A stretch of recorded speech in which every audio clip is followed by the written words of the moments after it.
to tonight's Fylde Council Cabinet meeting. And in the order of the agenda, can I ask members for any declaration of interest? None.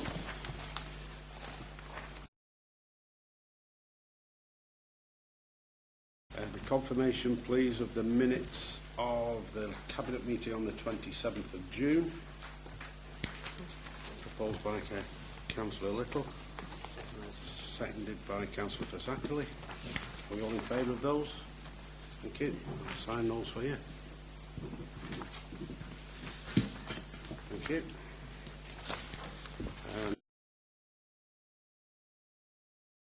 And have we any urgent items? There are no urgent items this evening, Chair. Thank you.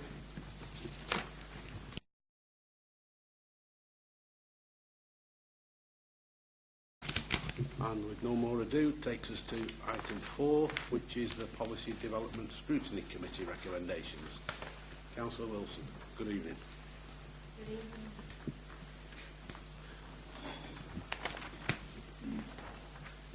That will be quite short this week.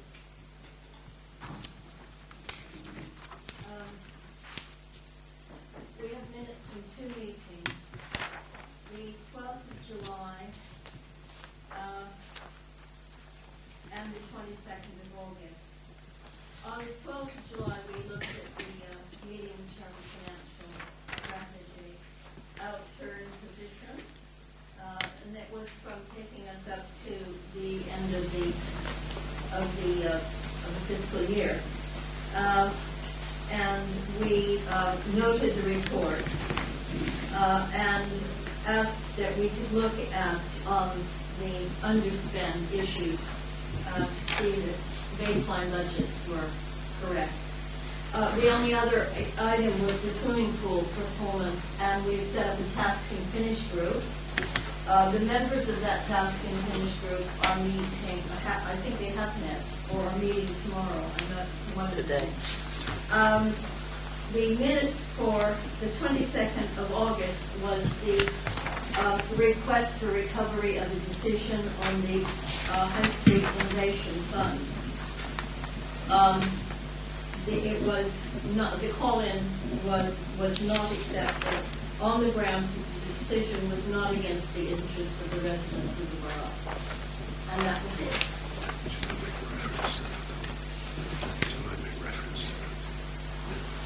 I don't think probably are there any questions. Are there any questions from Cabinet? Councillor Buckley? It's just on the swimming pools review, the task and finish group. Do you know when that's expected to come back to scrutiny? My understanding is that they hope to complete all of the work within 3 meetings. So my feeling would be that it would probably be in time for your next cabinet meeting. I know you have the budget coming up, and so I know there's quite a bit of urgency. So my understanding is that they're going to have the 3 meetings and have this big meeting. Great, thank you. Any further comments? Nope. And Have to propose it. Councillor Buckley will propose it. Thank you. Councillor. Yeah, second that. Councillor Fiddler to second it. Are we all in favour of that? Thank you.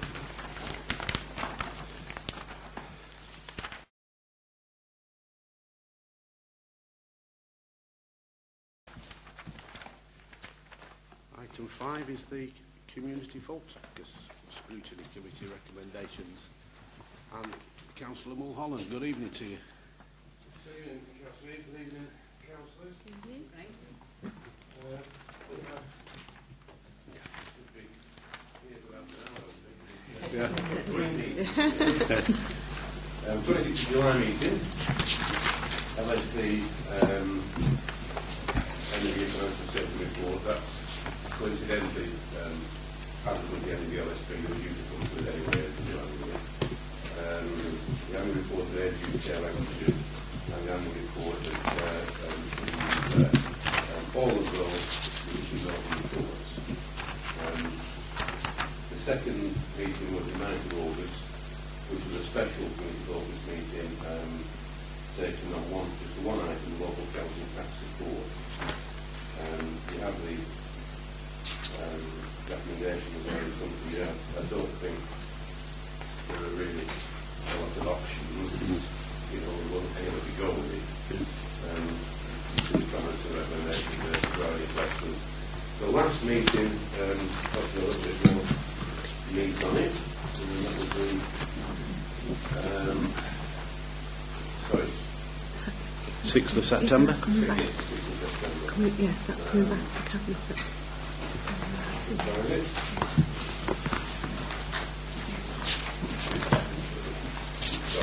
September. The first item was the future role of the LSP, which is actually non-existent. Now we've confirmed it would cease to exist, although various parts of the LSP will be engulfed in other various bodies and there will be attempts to carry on the work of it, but make no mistake, the LSP ends. Yes. The recommendations are there again. The next item was support of the home buyer market, which is a very interesting item. My recommendations were that we should proceed developing that. There was some confusion with, I won't say some members, particularly one member who I don't think could grasp it. Other than that, it was a unanimous decision. But that confusion, I think, led him to believe that there was going to be extent to the past section of the council to define this. That's right. But I really think it was a lack of grasping what it's about. And I think the rest of the committee made this scheme wholeheartedly and started going forward. And then the last item was the Witchwood and Linnet Lane wood. Now, I did speak to Mr. Curtis about this today. They led me to believe that there's a question mark of whether this item's being dealt with tonight and whether it's being moved on to the report or not quite sure how to handle that. I believe there is a further report coming from Mr. Curtis to the Cabinet on the 21st of November with regards to various legal positions to do with dog control orders for Cabinet to consider that report. Right. And that, I believe, is being drafted by Mr. Curtis in readiness for the Cabinet on the 21st of November. The advice to us, Councillor, which I'm quite happy for that to happen. The advice to us was fairly simple and fairly clear in as much as any of these control orders can be. It's an in-house thing. We decide, we take control. There is an element of consultation required by law. That's right. The cost is basically process time and administration. Something we have to apply for, like, you know, whether we have to apply to settle government, you know, things and all sorts of things. So it's fairly straightforward. And we didn't think it would be anything contentious because obviously it's the second meeting we've had on the issue. And whilst the first meeting attracted a lot of members of the public because we were actually discussing dogs on leads, I know you've asked, the deputy was there was absolutely no appetite at all for a dogs on leads for it, and neither did we wish to pursue it.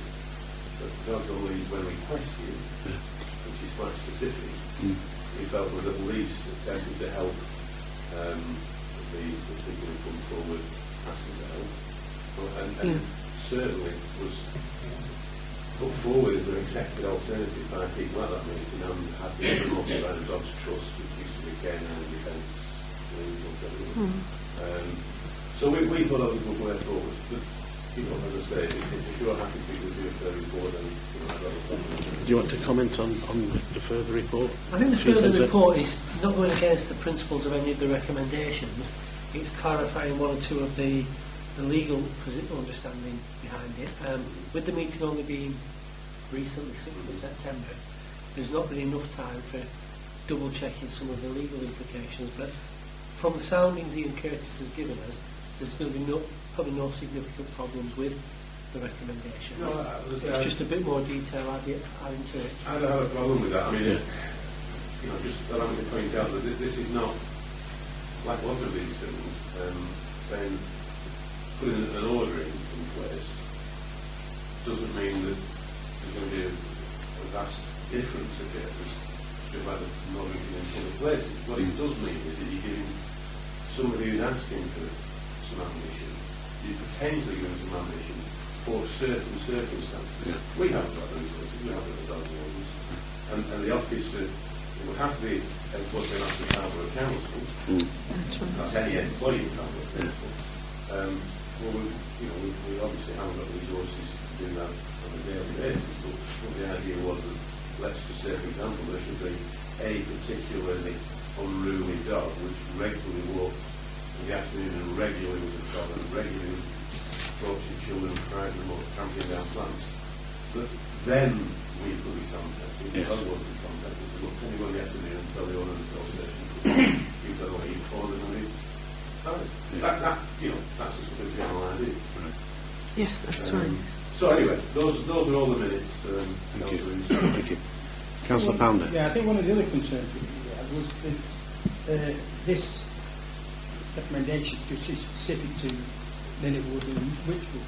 And we did say in the discussion, talk about what happens in the other areas. Other people will say, what about These are two areas of private land which are open to the public. This isn't council land. No. No. It's privately owned land, That's right. which is, let's say... Is it interest? Yeah, these people are stewards of it. These people are volunteers who look after it, and like you said, do a mighty fine job. More than impressed when we went along to London. Fabulous walk. Absolute credit to them. And they're experiencing some problems with dogs and cycling with various things. And initially there's a request for various controls and all cycling. And as you see in front of you, what we've offered is more of a trying to form a helpful partnership, trying to allow them to use some of our expertise in offering recommendations for signage, etc. And the dogs on leaves dialogue. But this is a request from people who are looking after private land that the public have a right to way over. Now, you can't roll that into council land or private land where somebody has a pass. I don't know whether there is other private land that the public have a right to way over. There probably is, but unless they ask us, we all know. why would you stick your nose in? Councillor. Yeah, that is why we've asked for further legal advice, because it is private land and it's the policing of it for, in the council work type of thing. That's why. Mr. Curtis tells us that it can and should apply to any land that the public have the right to way over. Any land that the public use, irrespective of ownership. Councillor Findlay. I think there's another reason why it's wise to take a little time and get That's a right. legal report. Going back to what happened in Faculty, we thought we were doing the community a service by having a dog control order in place, which took quite some time. But then when it was in place, it was scrutinised, it was put under the spotlight, because anything you do with dogs, you always seem to have two warring fractions of the community. And it took us another 12 months before we were confident that dog control order could be implemented, and confident that it was accepted by the majority. Because there's always those people who challenge you when you try and in any way interfere with what they perceive as their right to exercise their dogs. So I think we will benefit from having that delay, but I agree entirely in the way that you and your committee have progressed this issue. As I say, Captain, we're quite happy with you wanting to get more information. I'm not wanting to do anything else I do, but I think what the committee found was that there seemed to be more or less across the board support for this. It was being supported and being promoted by national organisations as an alternative, as a successful alternative to more draconian sort of bringing dogs on leash. Yes. Yes. Yes, absolutely. Exactly. We'll have people shout at the roof. Yes. So, Yeah. quite happy with that. Yeah. But, be aware also that if it's the next cabinet or the cabinet after, when you do make a decision, and if you do make a decision to go with the recommendations, then there will have to be a further period of consultation. So it's not going to happen overnight anyway. Yeah, I welcome your recommendations, and I commend yourself and your committee for the hard work that's been put forward with regards to this. And just to wait for the final report from Ian Curtis, and then be able to move that matter forward. If I can just rewind a little bit, please, just to the item 4, which was the future of the LSP. I'd just like to make a comment that can be recorded for this cabinet, and that is with regards to second homes monies. I have laid down 2 markers in the new 3-tier forum to say that second homes monies that are raised in Fylde should stay in Fylde. And I've put down that marker with the County Council, but just for your information as well and your committee. But I again thank you very much indeed for the excellent report. Thank you. Pleased you have done that. Thank you. Thank you very much. Thank you.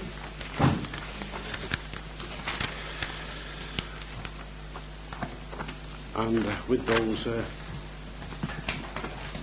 clarifications, Yeah, I'm very happy with that. Councillor Little Yeah. too. Propose. Thank you. Councillor Crawford to second it. Are we all in favour? Thank you very much indeed.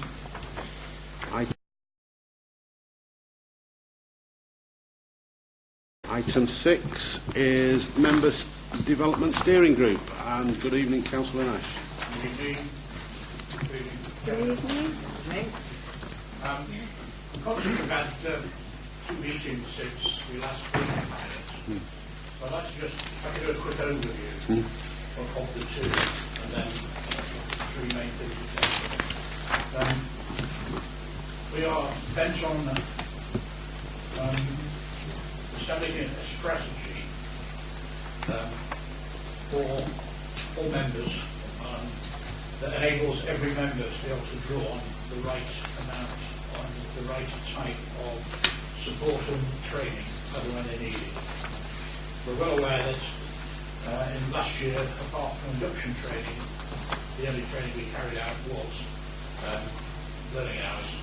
And although they've been useful, we now need to get some use of it, not only for the development of all members, but also to maintain and improve our status as a category 2 council, which is the highest status member development as laid down by Lord Western employers. To do this, we looked at developing a personal development plan for every member. And we invited a top trainer in this, who then gave us a brief. On this, we produced a questionnaire that went to all members, and also a list of member competencies that act really as a shopping list to enable members to complete the development form for both our requirement of North West employers and looking at our status.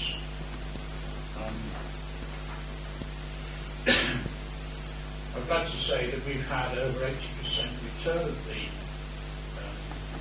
questionnaires, which actually now confirms that side of the status. We've still a few to come in. We'd like to get 100% return so that we can look at developing the strategy. The second side of what we'll be looking at is ICT, in that when we attained the second level of status, it was very much built around development of ICT. To this extent, we've had significant discussions with officers and a lot of help from the officers, and we're aware that there is an ICT policy that will be developed by Tracy member ICT policy that dovetails in with the same. There have been a proposal that we did a trial on various bits of hardware, to which I've put in a state of Festina Lente and slowly pull down, because I've gone back to members of the committee and put it into a proper project. So it needs objectives, we need to know what members want from it, we need to know what the council is doing, we need various things before and after refurbishment, establishment of Wi-Fi, and several other factors. And so we're now, apart from having a great burst of initial enthusiasm from everybody, for a lot of the media, it was quite obvious when we had our social media learning hour that very few members knew anything whatsoever about the use of social media, which is in total opposition to the way that members of Parliament do, because they all use it. And so we're looking now at a progressive strategy for ICT, dovetailed in with the council strategy, and at some time in the future recommend that we use one thing or another or whatever. We can do it using council laptops, we already have, but we were looking at the way technology is moving forward from that. Glad to report that yes, we're on track for personal development plans. We've asked members now to have an interview with their mentors, their buddies, put those in. From that we can decide on the necessary training, whether we need to invest some of our small budget. Okay. And that's really the situation that we come to. Okay. Councillor Little. Yeah, I'm glad that in your report that you mentioned about how members are going to use and what they wanted to get out of the piece of software or whatever, because as a cabinet member I travel in the local area and around further, where everybody has laptops and uses it, and it's very good that I'm not carrying a briefcase full of paper, and I'm now with all the others that are online, and it's helpful. But I'm glad that you're saying that you're going to ask your members, or you're going to ask that how are they going to use that, and to what benefit. We can't just put a piece of hardware out there and say let's use this. There's so many of them now, and they're in so different ways. You know, whether it's an ice cream sandwich is one of them, I believe, and another one's an iPad, and another one is an Android, and another one is Apple. Great. What we're looking at, with the advice of people like Ross here and Andy Kane, is how can we make the members more efficient? Can we help them to do their jobs better, more efficiently? And can we save money for the council? Those are our three objectives from this. I think we've got a long way to go and a lot to look at, but I'm looking forward to producing a report for Cabinet with recommendations at some stage in the future. Councillor Buckley. Thanks. I'm glad you're taking a step back on that, because reading the report it looks like you're asking for iPads. No, we all thought it was. I'll have one. And iPads might not be the right thing. No. It's not. No. Yeah. So I am glad that you're taking a step back and looking at what we're trying to achieve, and we'll come back with maybe a costed way forward. Things that inspired. One was that Julie Gelder who came. She got 1,900 PUPs to finish aerospace, and she said, "You lot aren't doing this." I said, "Wow, it saves all this." So we all got very enthused about that.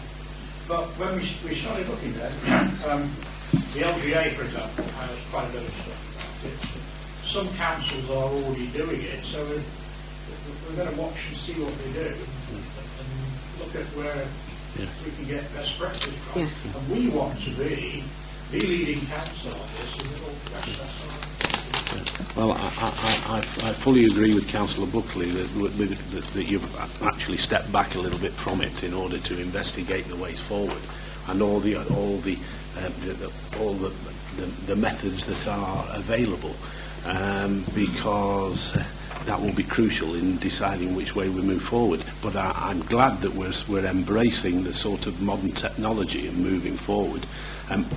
I might be a little old-fashioned in the fact that on some occasions where I'm likely to have a 20-page document, I like a bit of hard copy in order to make notes on and highlight things and scribble along the sides. But I might be classed as a bit old-fashioned, but I shall learn. But having said that, it is all about efficiencies and improving member performance and helping people do their jobs, whilst also trying to save some money from the council and reduce all the amount of paper that we actually spread around this organisation. And so I welcome your further report, and it'll be very interesting. Can I mention just two more? Certainly. One is we produced a draft of competencies for members elected to outside bodies, together with a questionnaire, and that has now been taken by Tracy Morrison to audit. So we've done our bit on that. But yes. If it doesn't go there, you come back and we'll do it again. That's fine. Secondly, we're short a member. We are one member short, and we do quite a bit. We feel that the lack of them. And I wonder if you might ask if this appointing another member. Yes. It wasn't independent, but yes. That leaves up to you. Yes, certainly. Any more questions? Are we happy with that? Yes. I'd like to propose it, Thank you. Chair, with the exception of the recommendation. Recommendation 1. Yes. Item 2. Yeah. Yes. So proposed by Councillor Pounder I'm happy to second that. and seconded. With the code. Chairman, is that also noting that paragraph 5 issues there are going to audit as well? Yes. Yes. And seconded by Councillor Little. Are we all in favour of that? Yes. And can I thank you very much indeed, Councillor Nash.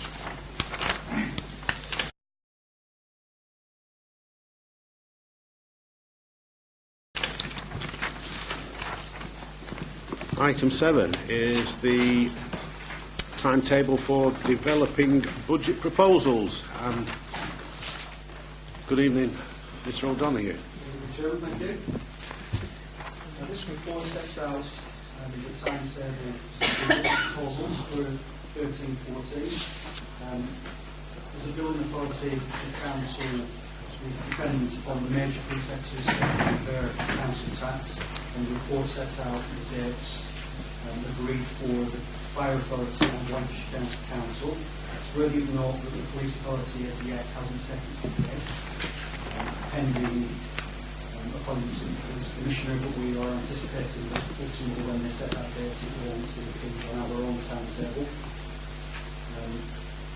Appendix A shows the timetable in detail. The first update of the council's forecast is intended to go to Cabinet next meeting on the 21st of November, and then to Council thereafter. And the appendix then sets out briefings and consultation,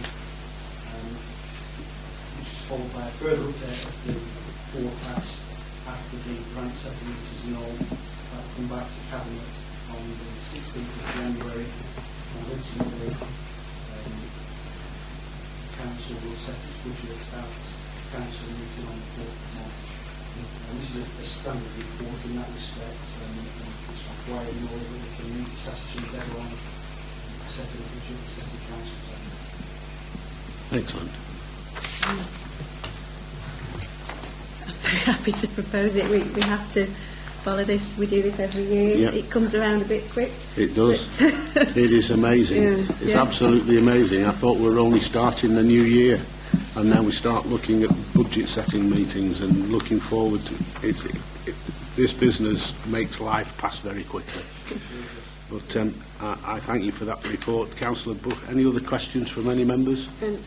The business rate payers, Yes, they are going to get letters and emails, aren't they? absolutely. Yeah, so we do have a representation. Yes, we do. Yeah. Absolutely. Okay. And Councillor Buckley has proposed, and I'm from the chair. I'm quite happy to second that. Are we all in favour? Thank you. Thank you very much, Mr. O'Donoghue.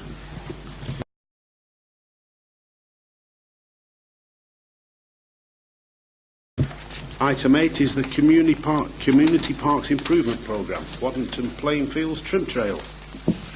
It's me. And Councillor Fazackley. Thank you. Thank you, Chairman. Well, colleagues, this is, I've reported on quite a number of these items over the last few years, and it's another good news story. Waddington Park being in the spotlight this evening, and their trim trail, which is going to cost the council nothing because it's funded by the Lancashire Environment Fund and the Friends of Waddington Park, who are, I think, the newest of our Parks Friends groups. And I would like to pay tribute to them, as ever. The Friends groups do wonderful jobs, and of course to our own good people at Fylde and Lancashire County Council for their good work in this connection. So I think there's everything that needs, it's perfectly clear in the report about the tendering process, etc. I don't intend to bore people to death with all that, because they can read it if they're so inclined, but I would like to propose this, and as I say, propose thanks to all concerned, particularly the Make Waddy Wonderful. Fabulous slogan. Yes, absolutely. Thank you very much indeed. Are there any observations? No, very good news. I'd like to again echo all the good work that people have done with regards to Waddington Road Park. It is a tremendous transformation and looks very impressive and continues to improve, and all groups are to be commended for that. And Councillor Fazackley has proposed the item. And Councillor Pound will second it. Are we all in favour? Thank you very much indeed.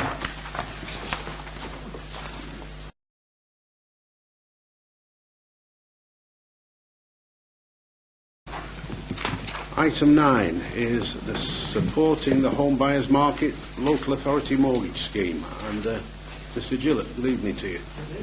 And Paul. And Mr. O'Donoghue again, centre stage.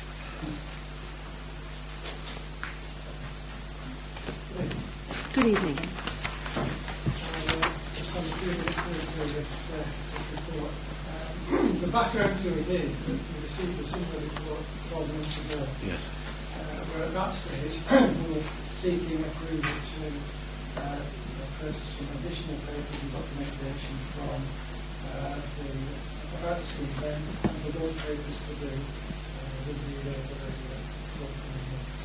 But additional is to say that we have those papers with Paul and we've reviewed those documentation. I'm happy that in terms of information that's in there is a scheme here that is viable and a really forward for the consider. So just in terms of basic scheme, just to touch on it briefly, you remember that the purpose of this scheme is to assist first-time buyers to access the housing market. And it does that by, from the first-time buyers' point of view, help them with the mortgage that they will get through that mortgage provider. Let's be clear about this. This isn't a scheme that's operated by the council. This will still be a scheme that will be operated by the mortgage provider. And in that particular case, the mortgage provider will normally offer a 95% mortgage, but with the risk in the offer for 75% mortgage to a first-time buyer. The difference will be met by the indemnity that the local authority will be top. The local authority indemnity itself, what we're saying in this report is that should be in the order of £1 million. And I've talked through the reasons for that and what we actually by that particular amount of money. The scope of the scheme, as I said there, the other side of this is the favourable interest rate that we agreed by £5 million being deposited with the mortgage provider. The benefits of that in terms of processing some of the risk. The mortgage providers themselves, when I first talked about this report over a year ago, there was one mortgage provider who was in the Lloyds. Subsequently, others have come in. The Building Society being one of them are offering, or would be able to offer mortgages in the Fylde area. Potentially, there are other mortgage providers coming along as well, and I mentioned those in the report as well. I also mentioned in the report that in terms of the Lloyds scheme, there is an issue in relation to the personal indemnity that the Lloyds scheme is seeking, that an officer would be required to provide that personal indemnity. It's felt that that would be inappropriate in that scheme. So unless the Lloyds were to modify their scheme that didn't require that officer indemnity, I wonder if it was in this report that it would be wise that we would do consider. On the other hand, other providers have not yet come forward sometime. They are mentioning here before they are not yet signed up to the scheme. So it's looking more likely, in fact there's only told them very recently, the Building Society has been the main provider in this area. I know that they are getting quite heavily a lot of interest from local authorities and are keen to sign local authorities as quickly as possible. So I think in reality, what we're saying is that the Building Society is trying to improve. Financing the scheme, spend a bit of time on this. Certainly Paul and Ian will have comments around this. And we'll cover this on page 55 of the report. I mentioned the £1 million opposite the bill. I'm reporting this report is that is financed from section 106 funds. They are there, the numbers of, or the finance that is available through that section 106 pot. Other authorities have chosen to use balances. Their balances perhaps were perhaps in a better position than Fylde's balances. My suggestion was to use section 106 money in our case, given the size of the section 106 pot, and the fact that this is just clearly related to the provision of affordable housing and employment centre. And that views and supported by Mr. Curtis when he did that suggestion. Qualifying criteria are the three issues that the mortgage provider is looking for from the authority. We want confirmation of the overall maximum value right of the indemnity pot, the maximum mortgage for property in the area targeted for assistance. In terms of the size of the pot, I suggested £1 million. In some authorities have gone for £5 or £10 million because they've got better financial or greater financial resources or whatever. I didn't suggest a lower amount because that would then limit the number of obviously indemnities to could be provided. So it's getting a balance between the two. So the suggestion is about £1 million. In terms of the maximum mortgage, again the criteria that we tended to use for this is to look at the house prices that are operating in the area. And I looked at the average price, I looked at the median price, and the median price was £155,000. So 95% of that is around about 140%. So the suggestion is that the maximum mortgage will be £147,000. It could be less if there were properties available in the area before less. And the other issue is should be for part for all of the borough. The master should be for all of the borough. Clearly that's going to be dedicated by the house prices operating in all parts of the borough. If the maximum level is £147,000, it's going to be in those areas where you can access that value. But I think it should be appropriate just to hotspot a particular area or not. Financial issues, Paul may wish to comment on these, and certainly it touches on the risk element as well. In paragraphs 28 and 29, we refer there to the amount of, or number of cases that could be accessed at a maximum level of £147,000, around about 32 cases that could be achieved through that. They will be on, it says in here, 3-year fixed rate mortgages. I know, having spoken to the leads, that they offer different mortgages, and these things are changing all the time. I know, for example, that there are 5-year fixed rate mortgages that they are offering and government available through the scheme. So I wouldn't like to be thought that it was fixed at the fixed rate. In some cases it is not. It depends on where the market is at that particular point and the description that we need to have that we provide.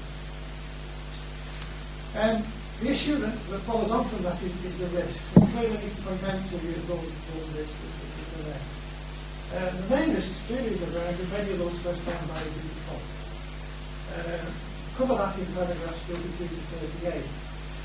The view from the sector and other authorities is that the average rate is less than 1%.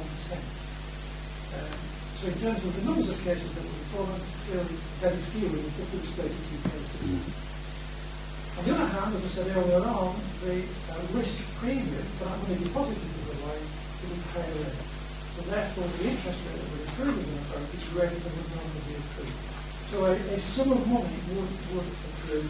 And again, I will relay that in paragraph 35. In the region of 20 to 26,000 pounds per year, 110 to 130,000 pounds over the 5 years. To cover in the event of any default. Maybe, but if you were, it would be a very low number. The legal issues I've touched on in terms of the indemnity and the requirement from the Lloyds specifically. Paperwork has been reviewed by insurers and is happy with that. I have actually also obtained the indemnity from the Leeds Business Centre and I'm with an overview of that. And whilst I have one or two queries about it, there's nothing in there that would cause a particular concern. So I'm able to say that that would be something that could be discussed with the Leeds. So that's all I wanted to say at this stage on this. Just a brief overview of some of the issues that I may have touched on before.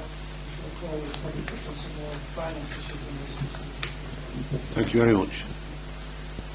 Mr. O'Donoghue.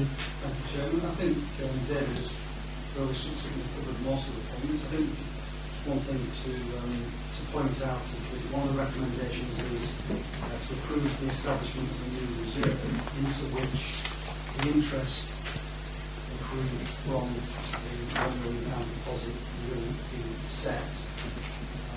The first call on that reserve will be any defaults. If there are any mortgages in default, that will be the first call on that reserve. At the end of the 5-year period, the £1 million will come back to the council, come back as a 106 sum, and will be able to be used again for investing in bricks and mortar under the terms of that 106 agreement once it is returned to the council. And if there are significant defaults, there will also be a sum of interest left accrued to the council as a result of that deposit.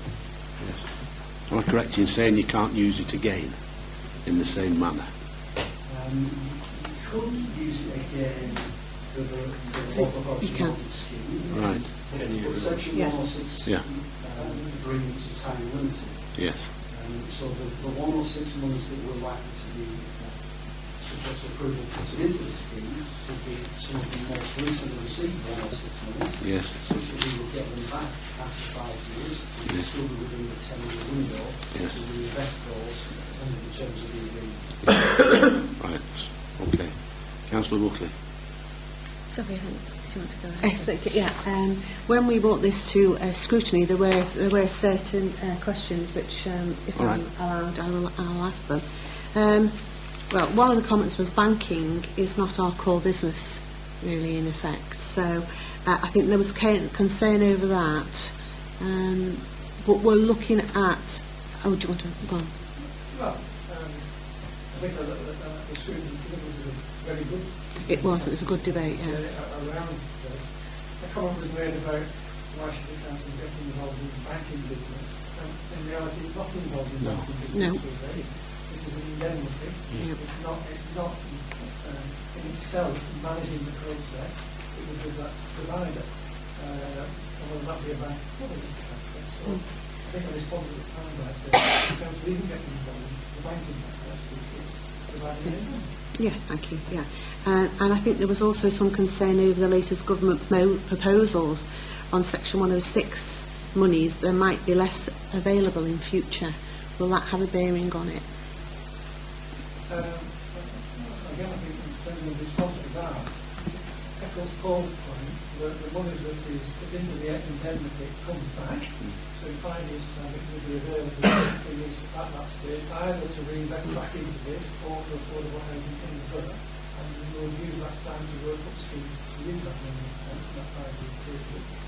I mean, the things that are being talked about at the moment are only proposals. There's nothing that I understand to be actually done practice. There are other Section 106 money as well in the park. So I don't see that as an issue. Well, thank you very much. And the possible level of defaults?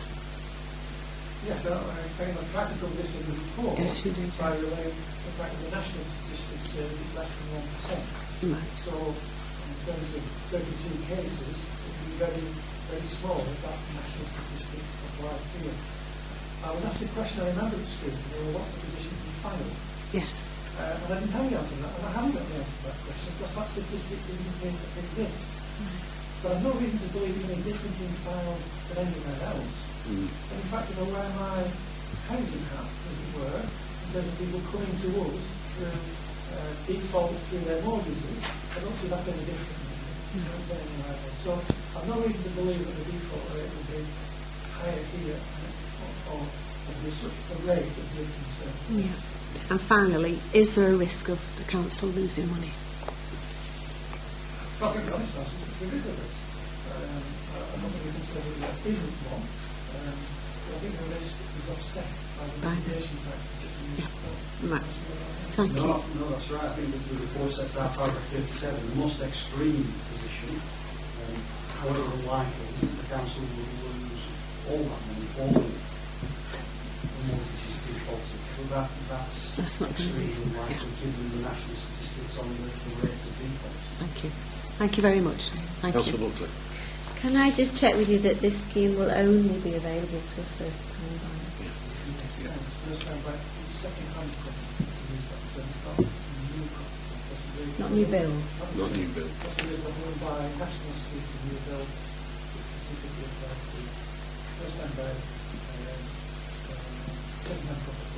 And one issue we do want to respect to further is the definition of a first-time buyer as well. When you do that, this is the buyer. I think the clear what a first-time buyer is, but I think it's clear what that is to include first-time buyer. Okay, and just the other question I want to ask you is about the level at which we're setting a maximum mortgage. I just want to query that.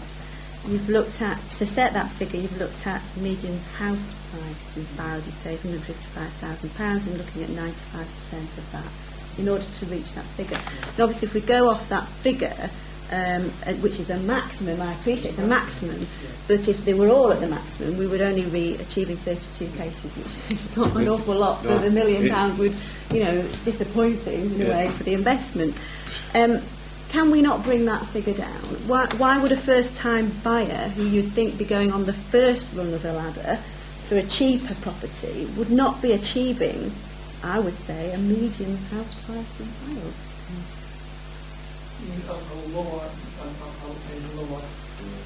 Yes. A first-time buyer, with the amount of money that they have available to invest, would no doubt be going on to the property market at a lower level in general, and therefore, but we are pitching, in the report, we are pitching our maximum mortgage at a median house price, 95% of that. My suggestion is that not a little high to set as our maximum?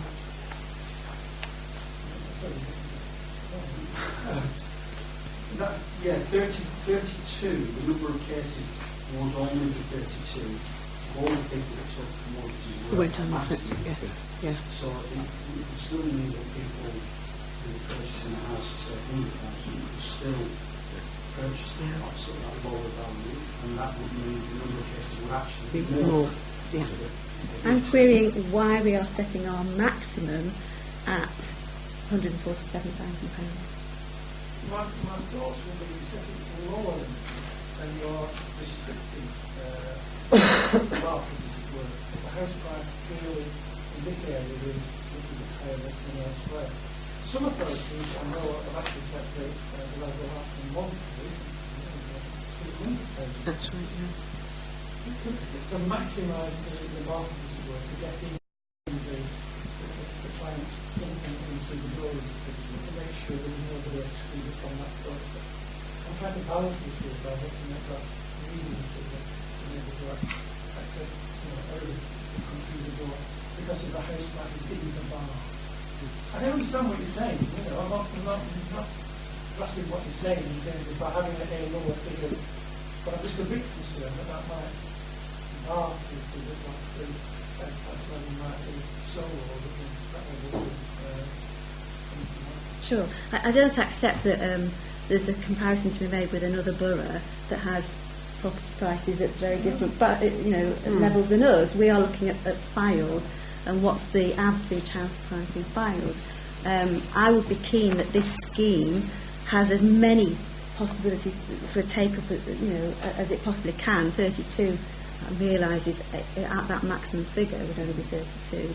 But I still return to why we're setting it at our average. If we are encouraging first-time buyers who I would think would be going on at a lower level. What we're wrong is it's not fixed at that figure. No. It's a maximum. I know that. We're not saying that we can only be at that level. And when we're certain correctly, the schemes that are operating at the moment, the average figure is around about £100,000. So they have actually secured, in more cases, coming through at a lower figure. I just wanted to set it back the figure to give that headroom, if you like, so that people work it through. But practice seems to be that it's around about £110,000 mark is where it's been pitched at the first time. Okay. I can appreciate Councillor Buckley's point.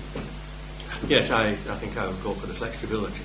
I wouldn't want it to be too restrictive and deliberately close down the market for first-time buyers. So appreciate your point.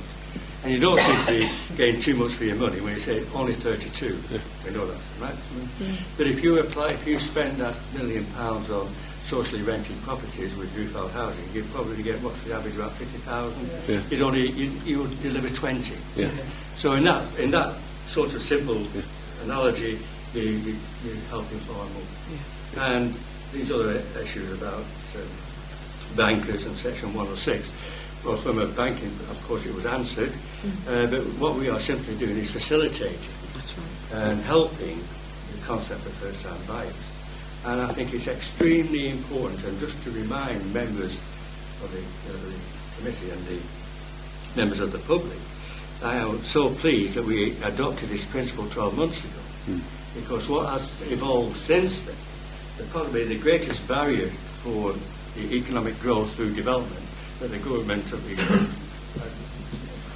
appreciating now is the inability of first-time buyers to access the housing ladder. And I think that's far more important and significant than blaming planning as being the blockage. It's the availability of finance, which in my mind is the restricting factor. And again, we've had, and I think during the scrutiny, there were questions about, well, are we diverting resources from the provision of socially rented? Very much a political comment, a predictable one, and I suppose the person who raised that would say that my response would be equally predictable, being at the other end of the political spectrum. Can I just remind people as well, members, colleagues, that how when we dealt with the interim housing policy, the greatest response when it went out to consultation, and there was something rather unique about that consultation. Usually when you go out to public consultation, you get the normal people who respond, whether it's a CPRE or the big developers. But what we actually achieved with the interim housing policy and consultation was that we did reach the silent masses. And there were many, many individual people who responded and said that the greatest requirement as they saw it was in the provision and delivery of low-cost market housing. And that is an integral part of your interim housing policy. We've never been able to pursue that, to promote it or deliver low-cost market housing, because it seems to have escaped the wit of our officers and the people that you put in charge of, council you put in charge of the area of strategic housing. market forces seem to win every time. So this is an opportunity where we can slightly redress the balance, where we've been very effective through our policies of delivering socially rented housing, and this is in some way an attempt to rebalance and try, at least we are seeing, being encouraging and facilitating first-time buyers. But I'm equally also very confident that we talk about whether we get our money back in 5 years' time or would it go out again. I don't think just sort of trying to project the way things are moving so quickly. In 5 years' time, I think there will be a far greater national scheme, and the economy will be in such a position where it is vital that this scheme is broken and it becomes far more universal. We're in its infancy now. It was only 2 weeks ago that the Secretary of State, in his famous letter, several people put in the bin straight away, but there are comments made that the government are making many millions of pounds available for developers to develop and build houses, provided they offered a 95% mortgage in the subsequent sale. So it's gaining momentum, and I only too pleased to accept the report, and I think Cheryl's going to move it. Yes, I am. Yes, I think it's a positive approach that Fylde Council have taken, and I'm very happy to propose this. Thank you very much indeed. And I will second that. Thank you. Proposed by Councillor Little and seconded by Councillor Fiddler, and I endorse all the plus comments that have been made. And it did stand out to me that obviously a large amount of money, you say £1 million, and you see that you're lucky that there could be a maximum of 32 applications, but I anticipate that those figures will increase, and at least we are going to be able to assist possibly a lot more younger people within Fylde to achieve their objective of staying within the Fylde area. Yep. Councillor Butler. I'm sorry to butt back in. I've just thought of a question if I've missed it in the report. I apologise, but how are we going to publicise this scheme?